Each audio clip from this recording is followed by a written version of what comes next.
Patreon और अन्य माध्यमों से नेशनल दस्तक का सहयोग करने वाले सभी दर्शकों का बहुत बहुत शुक्रिया। आपके सहयोग से ही बहुजन मीडिया को नई ऊंचाई मिल रही है और मनोबल और अधिक बढ़ रहा है। आशा है आगे भी आप हमें ऐसे ही सपोर्ट करते रहेंगे। धन्यवाद। काफी दिनों से लद्दाख में भारत और चीनी सैनिकों के बीच झड़प कम होने का नाम नहीं ले रही है। हालात सामान्य होने की बजाय बिगड़ते ही जा रहे हैं। इसी बीच अब खबर आई है कि भारतीय और चीनी सैनिकों के बीच झड़प में 3 भारतीय जवान शहीद हो गए हैं। इसी झड़प में चीन के भी 5 सैनिकों को जान से हाथ धोना पड़ा है।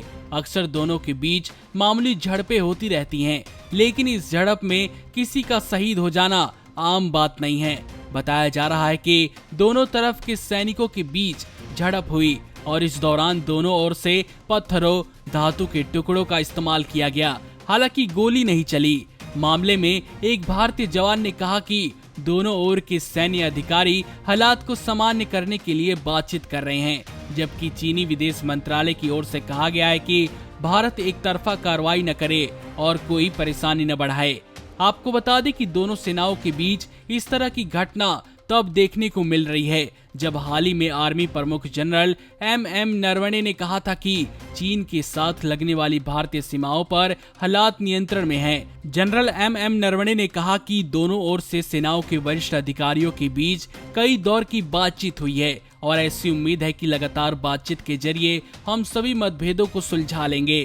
पूर्व director general of military operations lieutenant general retired Vinod Bhatia बताते हैं कि दोनों ओर के सैनिकों के बीच ये हिंसक झड़प और उसमें एक कर्नल और 2 जवानों की शहादत बेहद चिंता की बात है।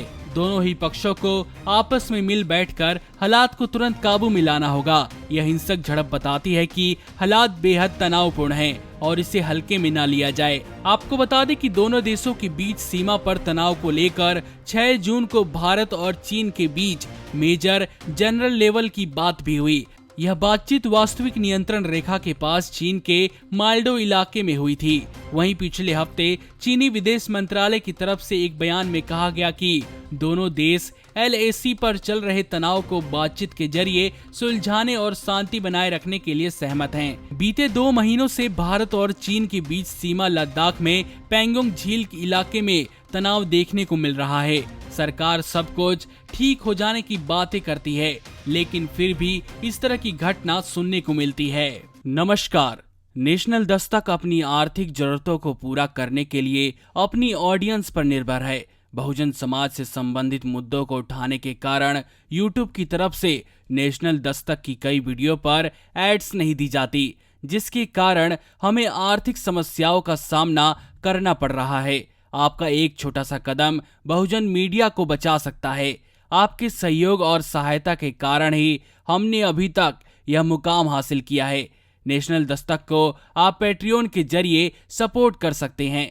इसके साथ ही आप अन्य माध्यमों जैसे UPI, गूगल पे, डेबिट कार्ड, वॉलेट, फोन पे आदि से भी हमारी मदद कर सकते हैं, जिसका लिंक वीडियो के नीचे डिस्क्रिप्शन में डाल दिया गया है। पैट्रियन पर आप हमें प्रतिमाह $2 यानी 140 रुपए प्रतिमाह से हमारे साथ जुड़ सकते हैं। दूसरे माध्यमों में राशि की कोई सीमा नहीं है।